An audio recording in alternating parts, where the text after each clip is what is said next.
So sometimes after a breakup, you really don't understand what caused it, and then the person that they choose to be with after they've broken up with you only adds to that confusion. I mean, we're all strong in different areas. Nobody's strong across the board in every conceivable area. And if you think that you are, you're probably a narcissist or a psychopath, so congratulations. But sometimes the pain of a breakup can actually be kind of magnified because the person they chose to be with over you just leaves you scratching your head. Not because you're arrogant, not because you believe you're better than them, but because you don't understand the benefit of them leaving you to be with them. Confusion magnifies that impulse to analyze. Analyze kind of keeps you obsessed. Obsession causes anxiety, causes more pain, causes more sense of hopelessness sometimes. So just the confusion of it can lead to what we call as a traumatic wound.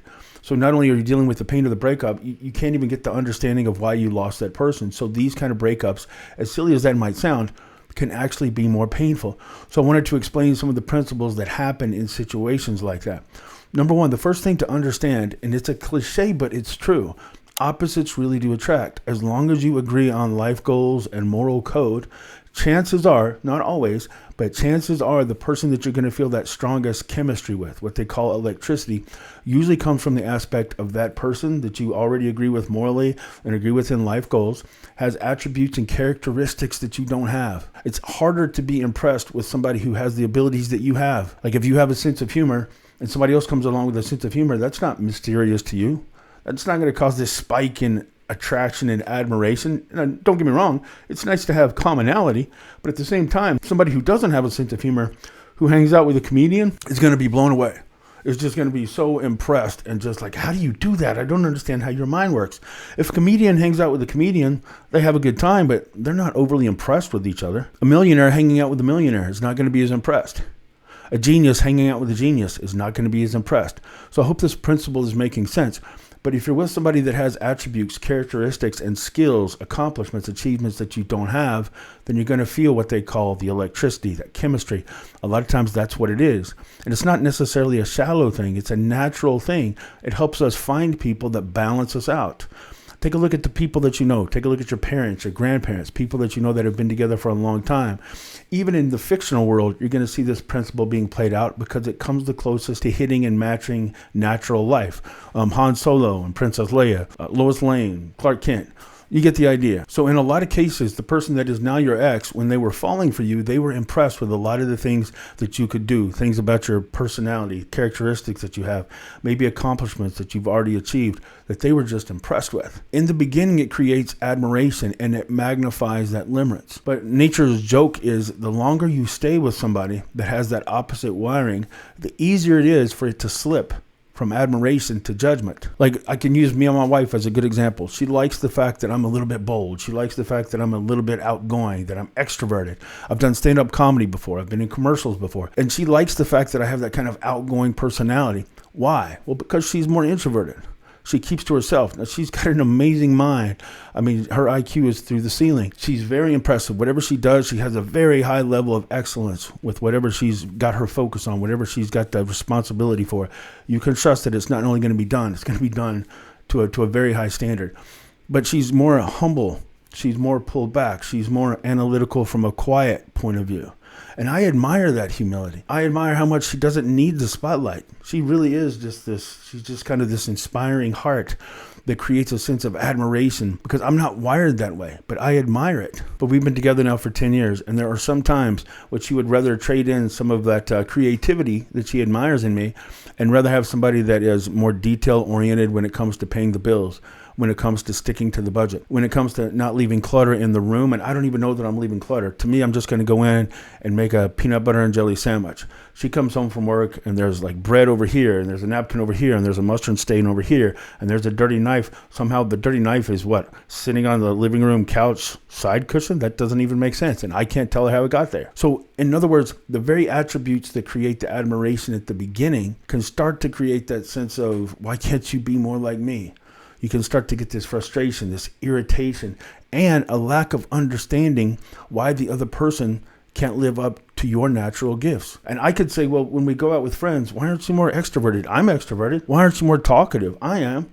So it's easy to instinctively put this expectation on the person that you're with to match areas that come so naturally to you. And both of us struggle sometimes to understand, why is that such a challenge for the other person? It comes easy to me. I know how easy it is. Why isn't it easy for you? So the longer you're together, you kind of create these wounds in each other, these expectations. And then the two of you, instead of feeling admired, you start to feel resented. You start to feel resentment for the other person. You maybe start to feel a little bit bitter because you don't feel as admired. You don't feel as appreciated. You don't feel as seen. You don't feel as recognized for the gifts that you bring to the table as you feel chiseled on for the gifts that they have. And nobody wants to feel like the person loves them for the person they almost are. And sometimes we can accidentally make each other feel that way.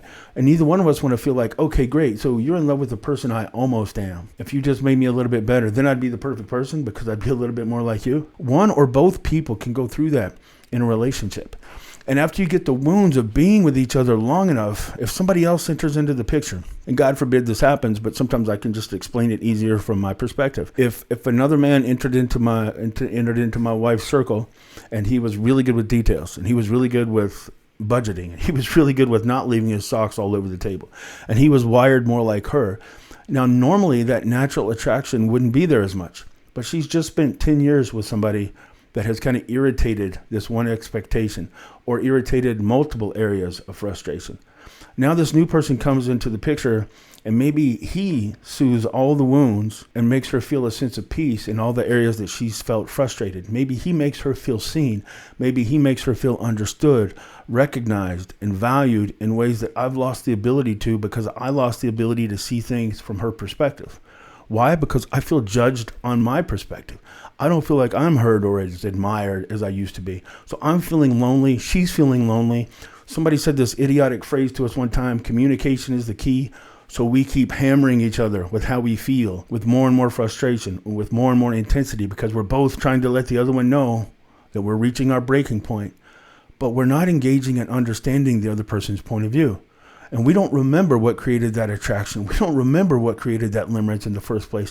All we remember now is that maybe we've spent the last 2 or 3 years feeling just numb. So I'm explaining this. I do feel the need to say this right now. That's not the case with me and my wife. It could be, but we talk about these things because it just happens to be the area that I work in.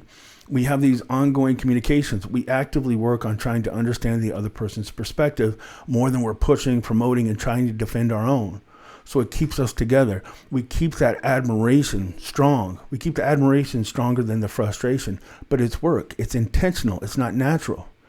They don't teach this kind of thing in school. So you can have two people that actually balance each other out really well, really convince one or the other or both that this is the last person on earth I'm supposed to be with. The person you're going to be the most powerful with, the person you're actually going to be the most effective team with.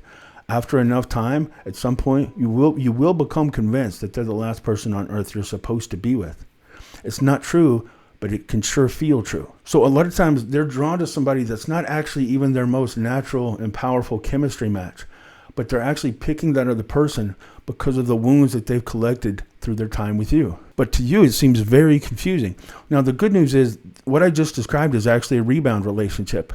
In most cases, if you get with somebody that's really the result of the wounds from the relationship you're leaving, there really isn't the fire at the base of that relationship that would normally be there. It's really just a reaction to try to recover from something that was hurting you in terms of that last relationship. So if you give it time, that'll usually play out in a much shorter time period. But what happens is if there is a breakup, somebody else enters into the picture and they go towards that other person and leave you, a lot of times it'll trigger this panic inside of you. And all of a sudden you start hyper-analyzing all the things that you got wrong. You start hyper-analyzing all the things that they told you needed to be better at. And all of a sudden with that pain, magnifying it, you go into that state of dark limerence where your version of reality is altered just a bit and your panic is magnified. It's increased. So all of a sudden you're taking a deep dive on yourself and finding all the sincere mistakes that you made, and you'll come up with a long list of real mistakes that you made. You'll magnify those things and convince yourself that you did cause the breakup, and then you'll chase after them. Now that person who's felt wounded, who's felt unheard, who's felt resentment and maybe resented and felt some bitterness, now they have two people giving them a sense of value. If their ego is here, and they've had you, and now they have somebody else, they have two people feeding that sense of worth. That's a very addictive spot to be in if you felt unheard or less important for some time leading up to that, it's going to feel like a euphoric sense of value, a sense of worth. It's hard to step out of that. So if this is you and somebody has broken up with you to be with somebody that it really doesn't make sense, they don't seem to be your match, they don't seem to even be on your level in a lot of ways. Sometimes it's a reaction to being in a relationship for a long time, and they've collected wounds and misunderstandings of the person that they're with, so they're more naturally drawn to somebody that normally they wouldn't even be drawn to. It's not so much that they're really drawn to them. They're drawn to recovering from the frustration and the wounds that they've got from being in the relationship with you for this long. So don't panic. If you really did do something that caused that breakup, if you really did do something, and I don't mean you made mistakes, I don't mean that you're imperfect. I mean if you cheated on them, I mean if you stole from them, I mean if you intentionally, repeatedly broke their trust. Not that you were doing your best and still failing sometimes, but an intentional, unmissable crime against them. Then of course, own it. Apologize for it. Do your best to take accountability and to make real change so that they don't repeatedly have to keep going through the same torment that comes with being with you. But if it's just a natural mistake, stop feeling like you need to chase. You need to make up for your mistake by repeatedly going after them and laying your heart at their feet. It's not going to work. Instead of repeatedly chasing after them with apology after apology and promising to rewire yourself and turn yourself into a person that you could never really become, apologize for the things that you know you did wrong, the things that you know aren't just the result of imperfection, but consciously choosing to not care, consciously, intentionally betraying their trust. Of course you should apologize for that, but don't send 10,000 apologies thinking that the sheer accumulation of apologies will heal whatever wound that's been inflicted on the relationship. It won't work. That doesn't come across as loyalty. It comes across as desperation. Apologize, own it, take accountability, and try to change the things that you know you intentionally did wrong in that relationship. Decide you'll be a better person if they come back or if they don't come back. But after you've shared that, let it soak in for a while. Let it do its work while they're getting to know the drawbacks of that new person that they're with. Because just like that new person is going to have attributes and qualities that'll bring some soothing relief after being in a relationship with you, that other person probably isn't going to have your talents, probably isn't going to have the positive things about you that drew them to you in the first place. Keeping with the example I gave, if my wife broke up with me, God forbid, and dated an accountant with no temper who excelled at money management and details, then yeah, that would be kind of a calming effect on her for a while. But she'd also find him boring after a while. She'd also kind of wonder where the fire is. She'd also wonder where the passion is. She wouldn't have as much attraction for the qualities that he has because she shares them. So after a while, she would miss the things that I brought to the table. So give the person that you're with time to miss you. So that explains a situation that's a lot more common than people recognize or realize. But the truth is, sometimes it is a personality issue. Like what I've been describing is more of a behavioral style. But then there are other things like personality. Like, are you obnoxious? Are you conceited? Are you narcissistic? Look, sometimes if you've been with somebody who's really impressive, who really kind of has all these achievements and all these attributes, but they know it and they've lost the ability to have humility. Maybe you are the top of the line across multiple metrics, but sometimes that can actually encourage narcissistic behavior. If you're a narcissist, that could have done it. If you're in love with you as much as they were in love with you, and you're surprised they broke up with you because why would anybody ever leave you, then that level of obnoxiousness is really unattractive. And if it's come across with their friends and if it's come across with their families, sometimes it can just get exhausting. And maybe the person that you were with, maybe they started off humble. Maybe they started off a little bit naive, a little bit immature. Maybe it was one of their first significant relationships and they trusted you when you were telling them how incredibly awesome you are. But over time, they've started to realize that, yeah, maybe you are impressive. Maybe you do have some incredible accomplishments, but my word, you're willing to tell everybody about it all the time. That can get really grating over a long period of time. So the truth is, unless you can take a deep look at yourself and make significant changes and decide to stop being that obnoxious, self-indulgent, self-admiring, in love with yourself douchebag, maybe this is the wake-up call that you needed. I mean, I hate to say that, but sometimes I've seen it. There are times when I'm talking to a client and they're just mystified. Well, if you're completely mystified about why they left you, then you probably don't have a certain degree of awareness that makes you tolerable to be around. Like, I like who I am in many ways, but if somebody left me, if my wife did leave me, I wouldn't be sitting here in shock thinking, man, I got to scratch my head for days trying to figure out how anybody could leave me. I can give you a list of 20 things about me that are annoying right now that I know are challenging to live with. Part of the reason that I'm so in love with her is I know she tolerates, she accepts me, faults and flaws and all. And that makes me grateful for her. It makes me want to be merciful to her because she's merciful to me. So if you're just too flabbergasted at the thought of somebody leaving you, maybe that's a sign that you're dealing with a something that you don't want to confront. And that's a different issue. And on the other end of that spectrum, maybe you're not a narcissist, maybe you're not a psychopath, maybe even the first scenario that I was describing doesn't apply. There are some situations where the other person is dealing with an anxiety or a disorder, like one that I'll just kind of throw out there as an example of what can lead to this: discouraged, high functioning, or quiet borderline, or anybody dealing with a general kind of anxiety disorder. Sometimes they'll actually push away from somebody that in many ways is a better fit, a more impressive fit, a more valuable catch. I mean, it's always difficult when you're talking about worth and assigning it to people. So I'm not trying to put anybody down, but you get the idea. Sometimes being with somebody who's less intimidating actually gives them a sense of peace.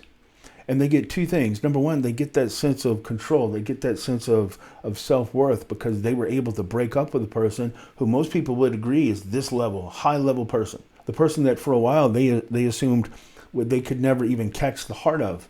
Now they've succeeded in catching the heart of their Prince Charming or their Princess Charming. But now the anxiety of holding on to them, that stress and that fear that ultimately they're still going to get rejected is still under the surface.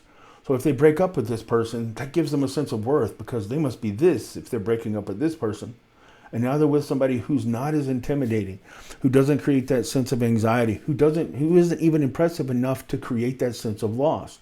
So they might be with somebody that they're emotionally dominating. And as confusing as that might be to the outside, there is a sense of peace that comes from being with somebody who's less impressive. And it leaves the person on the outside really confused. Well, why did you break up with me to be with them when you said that you wanted this, and this, but you're with somebody that it doesn't make sense? Now, to you, it'll seem like even more evidence that you're broken. Because if you have all these attributes, you have all these accomplishments, these talents, and these gifts, and they picked somebody who doesn't have those things anyway, isn't that pretty undeniable evidence that something's wrong with you? No, but it'll feel that way. You'll feel things like anybody else that had my looks, my money, my accomplishments, my kindness, my heart, whatever it is. Anybody else who had all the gifts that comes with being me would be a better version of me. Other people that have the gifts and the talents and the personality that I have would have been able to hold on to that person. But there's something fundamentally wrong or broken in me. And that's what caused me to lose them. It's not true, but it'll feel true. It'll hurt so much and it'll be so confusing. It can convince you that there's just something fundamentally wrong with you that other person found, and that's why they rejected you. It's not true. So take a deep breath. Don't believe what's really easy to believe when you're in that much pain. But I hope this video has been of some help, of some use. If it has, please give me a like or subscribe. I'm trying to get to that 30,000 subscription mark, and it's proving to be a bit of a challenge. But and I will say details matter. Sometimes I can't cover all the details, obviously, in a 20-minute video.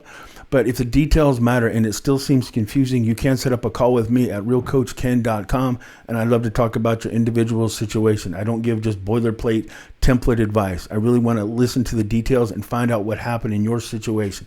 So if I can be of any use, please let me know. Thanks a lot. We'll talk to you again soon.